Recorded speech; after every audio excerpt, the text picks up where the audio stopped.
everyone, it's Misty. So, hi. Before we get started, I just want to talk about a couple of things. Number one, the title of this video is not clickbait. I did have a very dangerous reaction to a medication I was taking, and luckily I had my keto mojo meter, and I'm going to tell you all about that. But before we get started, I want to let you know that I am going to put a link to the keto mojo meter down below. Now, I have an affiliate link, but that's not the link I'm sharing. This is just a generic link to their site because it's not my intention to. I just want to share about my experience and how this meter really did save my life. And the other thing I want to talk about is the comments. You guys have been so incredibly kind and patient in the comments, and I hope that continues. This is not going to be the video where you need to share your snake diet or your vegan or whole food or plant-based or anything like that. That's not what this video is really centered around. So, I mean, just hold off on that. You can post them the next time I post about something else. So, for just kind of to catch everybody up, if this is your very first video, I apologize. My last video was very much clickbaity, and it was done in jest because you see all those videos all the time about how to lose 10 pounds in 3 days and how I lost 72 pounds in 1 day on keto, and I was just being funny. But looking back, the signs were there that I was about to go into diabetic ketoacidosis, and that's what happened, and that's what landed me in ICU. So I've been diabetic since March 12th, 2006. That's when I was diagnosed. The only reason I remember the exact date is because that's the day that I graduated with my master's degree. And so it just kind of stuck in my head. Since then, it's been a work in progress. I've been in control, I've been out of control, I've been on oral medications, I was on insulin, and I started keto last March at 425 pounds with the goal to get off insulin. And by October, I had managed to do that. Unfortunately, I've been diagnosed with myasthenia gravis, which is a neuromuscular autoimmune disease. And I am on immune suppression therapy in order to keep that, I don't even know what to say, in check, because it's not like it makes it go away. It does help relieve some of the symptoms. But if you know anything about diabetes, whether it's type 1 or type 2, when your body is fighting an infection or seems like it's fighting an infection, you will have higher blood sugars. And unfortunately, that's been the case for me on and off the past 10 months, really, since January. Because of different varying issues. And the last issue was because I had vertigo. I was about to say vestibular. No, vertigo. I had vertigo back in the end of April into May, and I was on a really powerful antibiotic that kept my blood sugars in the 400s no matter what I was doing. And it's been really hard to recover from that. So I started Farxiga the first or second week of September. It must have been the second week of September. And starting October 1st, I was like, okay, I'm going to hit the ground running. I'm going to do, follow a ketogenic way of eating until the end of the year, 92 days. I've got this. And I was vlogging every day, and I was tracking my blood sugars and my ketones. And honestly, in that video, I broke down because I was feeling weak. Like, I thought my myasthenia was getting worse, but what was really happening was my body had begun to shut down. So what should have been the very first clue would be the 15 pounds in 7 days. I mean, that's ridiculous. Even when I started keto, or even when I got off insulin, I mean, losing that amount of weight in 7 days should have been the very first sign that something was not right. And then by the third day, I was registering high ketones. Like, I was like 1.6 or 1.9. Then on Friday, it was like 2.8 or 2.9. And honestly, that should have been, like, looking back, that should have been my very first clue that something wasn't right. So on Monday, I filmed that update, and I was very upset. I'd gone and seen my regular doctor. He talked about doubling my Farxiga medicine, and I thought, okay. So Tuesday I went and saw my neurologist. And the difference between my level of strength and fatigue between Monday and Tuesday was astonishing. Because I just felt so weak. Rob had to dress me that day. I had a hard time walking. I was using my walker. I mean, I was just so weak. My muscles were just so fatigued. It was just draining. And I was just like, I don't know what to do. My neurologist mentioned maybe doubling, or not doubling, but adding another 500 milligrams of mycophenolate. But she said, you know what, let's run a blood test to make sure that you don't have an infection. And I said, okay.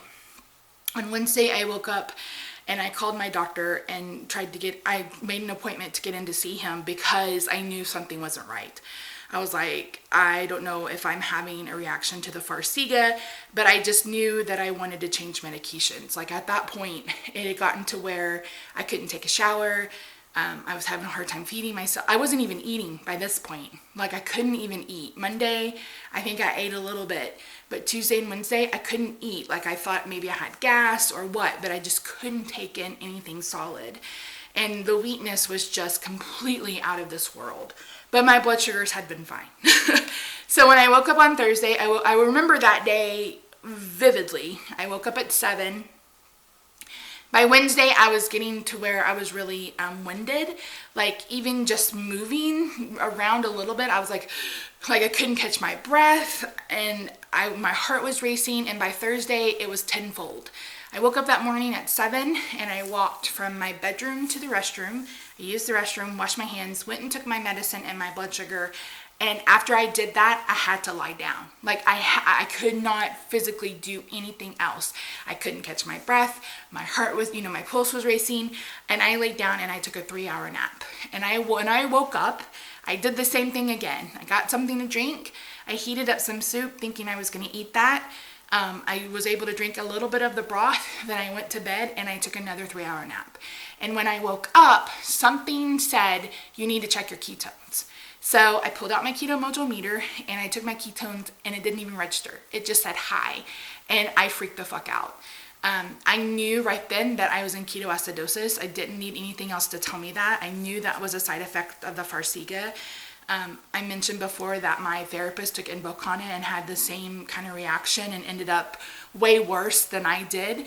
But I took a shower. I called my husband and said, I'm calling 911. I said, I'm pretty sure I have ketoacidosis. And I said, I've got to get to the hospital right now. And I knew I couldn't drive myself, plus he would need the car.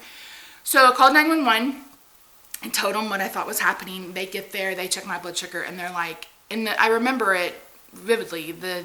One of the paramedics was like, do you even know what DKA is? I was like, yeah, I do. And I said, I called because, yeah, my blood sugar's fine. I said, but my ketones are registering high.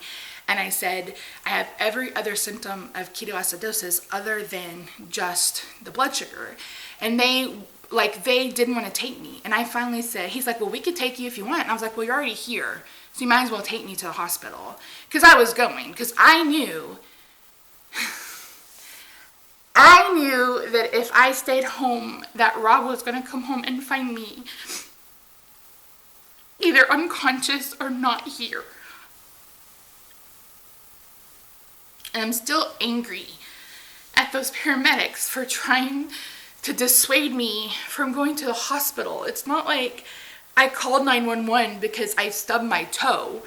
I knew something was wrong. I mean, I'd slept 6 hours, and my heart was racing, and he saw I had Coke Zero on the table. He's like, well, that's probably why your heart is racing. And I was like, I haven't even had any of that today. So they take me by ambulance. We get to the hospital. They didn't want to take me to the hospital I wanted to go to. And I was so angry at them. And so we get to the hospital. They get me, hooked up. And the doctor comes in, who was fantastic. He saw me within the first 5 or 6 minutes. And I told him what was going on. He's like, well, I don't think it's DKA. He's like, but I'm going to run blood work. We're going to do a chest x-ray. We'll do a urinalysis. And he's like, we'll at least figure out what it is. And he came back and he was like, I'm so glad you listened to your gut. He's like, because you have diabetic ketoacidosis. He said, and my pH level was 7 point, and it should be higher. And they explained it. I don't understand the science behind it. All I know is that I had ketoacidosis, and it can be fatal. And I was mad. I'm still mad about it, because I was doing everything right and I still ended up in the fucking hospital dying, basically. They started an IV in my right elbow, and then they had to start another IV. So I've got some bruising left. You can barely see it. I've got a bruise here, but they put an IV here, had an IV here. This was for the saline glucose blood sugar water. This was for the insulin drip. And then in the middle of the night when I was in ICU, I got a third one for I think it was for potassium, sodium phosphate or whatever. So I was in ICU. I was admitted into the hospital in ICU to close my gap. And I believe it's the Anon gap. But what's crazy is on Friday, I got an email from my neurologist who said, you really need to check in with your regular doctor because there's something wrong with your blood work. And it was showing up on Tuesday that I was in ketoacidosis. Of course, she didn't get the blood work by then, and by then I was already in the hospital. But it was the scariest experience of my life. The hospital couldn't have been more amazing. I didn't go to the normal hospital, which is a Baylor-owned hospital. I went to a Texas Presby hospital, and it was, I will always go back because the level of care I received was amazing. ICU was different. It was interesting having a nurse to myself. It was interesting having kind of just going through the process with her. I saw her every hour. She was in my room every hour, checking my blood sugar, adjusting my meds. I had, like I said, I had 3 IVs going at one point. It was a really freaking scary experience, and one that I hope to never repeat ever again in my life. So on Friday, the gap closed and they put me on the floor, probably mid-afternoon. They'd already started feeding me. And if you saw my pictures on Instagram, you know that they were feeding me an ADA diet, American Diabetes Association diet, which was nothing but carbohydrates. Breakfast was scrambled eggs, toast, Cheerios, orange juice. And unfortunately, I had to eat it because I was in ICU and Rob couldn't bring me any outside food or drink. So I saw my regular doctor on Friday, and he was like, yeah, I watched your blood sugar go up, up, up. Because by the time I made it to the hospital, I was 170. And by the time I left the hospital, I was 250, even though they were feeding me full of insulin and carbs. So it was so scary. It was such a scary experience. And if I didn't have that keto mojo meter, I probably would have waited a couple more days before, I did something about it. And I may not be here today to tell my story. So my therapist, that's kind of what happened to him. He waited. And finally, they got him to the hospital when he was unconscious. And he stayed unconscious in the ICU for 4 days. And I'm just thankful that I have that meter. I'm just thankful that I listened to my gut. I'm just thankful that I went ahead and had them take me to the hospital. Like, everything, I fought for my health, and thank God that I did, because I just don't even know what Rob would have found that day if he came home, and that scares me. So it just so happened that I had an appointment scheduled on the 15th with my endocrinologist, and I went and saw him, and I said, no new medication. I said, I'm not taking anything new. So I'm not taking anything that's been on the market less than 5 years. I said, I'm not taking anything that's advertised on TV. I said, I'm not going to do it. I mean, I can't take the class of drugs that's Trulicity, Victoza, because of my thyroid. Now I can't take the class of drug that's Farxiga and Velcana because of ketoacidosis. And I said, I don't want to go back on insulin. So what's our step? And at the same time, I'm still, struggling with, how do we balance treating the myasthenia and treating the diabetes? Because I don't want to go back on insulin. I don't want to go back on insulin. I want to continue losing weight. I want to continue, dealing with that part of my health. I need back surgery, and I don't want to go back on insulin. I just don't want to. So we talked about it, and I'm going to try metformin again. Actually, I started it on Friday, and I'm starting at 500 milligrams, and then we'll bump up to 1,000. I was on metformin when I was very first diagnosed. I think almost everybody is. But once I became insulin dependent, it just seemed to be, it just wasn't doing it just wasn't doing anything. It wasn't effective. It wasn't doing anything because I was on insulin. So I'm on it again. I'm going to give it until December. That's when I see my regular doctor again for a follow-up. And then I see my endocrinologist in January. And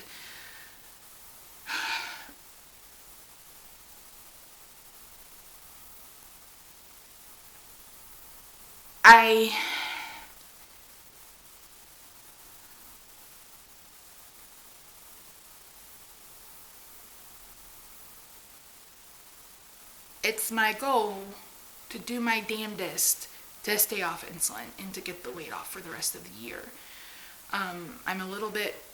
I'm still perturbed that they gave me so many carbs, and then they're like, oh my gosh, your blood sugar's so high. It's like, no shit, Sherlock, you're stuffing my face full of carbs. And so I woke up this morning, my fasting blood sugar was 104, so I'm getting kind of back, and that's the lowest it's been in a while. I did take insulin this weekend just to try to get the numbers back down, because I've been struggling since I got out of the hospital, and I didn't get to start my metformin until Friday. So I had a vial of insulin from Walmart, so I took that. So hopefully I'm reset and I can move forward. Now, as far as what I'm going to do for my way of eating, I don't know. Keto didn't cause me to go into DKA. It wasn't the cause. But I think whatever that word is, like, it made things worse with the Farxiga. And I think it just kind of accelerated the DKA. And I'm just, I feel like I'm lost adrift in the sea, and I don't know which way to go. I do know that I'm going to continue to do low carb. I don't know for certain that I'm going to continue to do strict keto, lazy keto. I don't really know. My doctor and I talked about it. I saw him on Friday. Rob was there. And he was like, he's like, you don't have to do a specific plan. He's like, just eat less carbs, get more protein. He's like, everybody gets too many carbs. He's like, we're not even going to think about the ADA or anything like that. He's like, I just want you to eat less carbs, get more protein. So, like I said, I don't know for sure what I'm going to do. I know that I'm going to stick to a low carb diet. Now, I don't anticipate doing low carb, low fat. But again, I don't know that I'm going to do 20 carbs keto. I may do 30 carb keto. I don't know. I just feel, like I said, I had therapy today for the first time since being in the hospital. And like I told him, I was like, I just have too many emotions going on in my brain and in my head. I just feel overwhelmed. I feel like I was doing everything right, and I ended up in the hospital anyway. I'm mad about the hospital stay. I'm mad about the Farxiga. I'm mad that, I allowed myself to be so sick and just didn't listen to my gut. I knew something was wrong. And I should have taken, put my foot down and asked for blood work before then. So it's just, I'm lost. I feel like I'm lost.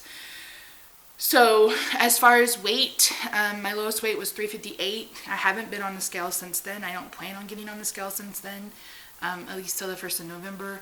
I know I gained some weight back. I probably gained 10, 15 pounds in the hospital with all that damn food. Plus I was not moving. I have 2 huge bruises on my abdomen where they were pumping me full of anti-clotting medication. I don't remember what it's called. Him something. Anyway, so I was basically immobile. It made the myasthenia so much worse. But it was amazing how I felt after they closed the gap and when I got out of the hospital on Saturday. I'm still weak. I'm not nearly as weak as I was before I went in. I've still been dealing with some fatigue, and I just kind of took this past week off. Number one, because Rob was on vacation. He'd already had that scheduled, and I just needed some time to heal and take care of myself after being in the hospital. So it's not something that I hope to repeat. I will be, if you are a diabetic, whether you're type 1 or type 2, I do think a keto mojo meter is very much worth the money. It's worth the purchase. Even, I plan on testing my ketones probably 3 times a week, and that's just because now I'm going to be very diligent about it. Now that I've gone through DKA, but I don't think that you have to do it that often. I think maybe once a week would do. I do think that the blood meter is better than the pee sticks, because once you're in ketosis or whatever, you don't register on the pee. Like, it doesn't really register anymore. And the blood test is just so much more viable. I was able to take that and show the doctor and be like, look, I've tested high for ketones, do something, fix me, I'm broken. So I really think that if I hadn't woken up and thought to check my ketones, that Rob probably would have came home and found me unconscious, and maybe even worse, because my body had started to shut down, and that's just the truth of the matter. So yeah, this video is probably not as organized as the thoughts were in my head when I first started, but I just wanted to share my experience. You have to be diligent, and you have to be aware of your health. You have to fight for your health, especially those of us who are overweight. When we have, paramedics or doctors who just look at us and think we're a hypochondriac because we're fat. You have to fight for your health. You're the only one that can be your advocate, or find someone who can advocate for you. But yeah. So like I said, I'll leave a link down below to Keto Mojo. I think the meter is a great purchase. I don't use it for blood glucose. I just use it for ketones. So I don't buy the glucometer strips. I just buy the ketone strips. I have my own glucometer, etc. But I think it's a really great investment. It saved my life. It's something that I'm going to keep for the rest of my life, as long as I keep making strips and staying in business. So yeah, so thank you guys so much for joining me. And my battery died. So thank you guys so much for joining me. I really do appreciate you. All of your comments on the last videos. I'm sorry I haven't had time to respond. I've just been trying to get back to my health and getting things done at home and trying to feel better. So thank you so much. I am going to get back to vlogging starting tomorrow, getting back on track and finishing the year out with a bang. So thank you guys so much. I'll see you soon. Bye for now.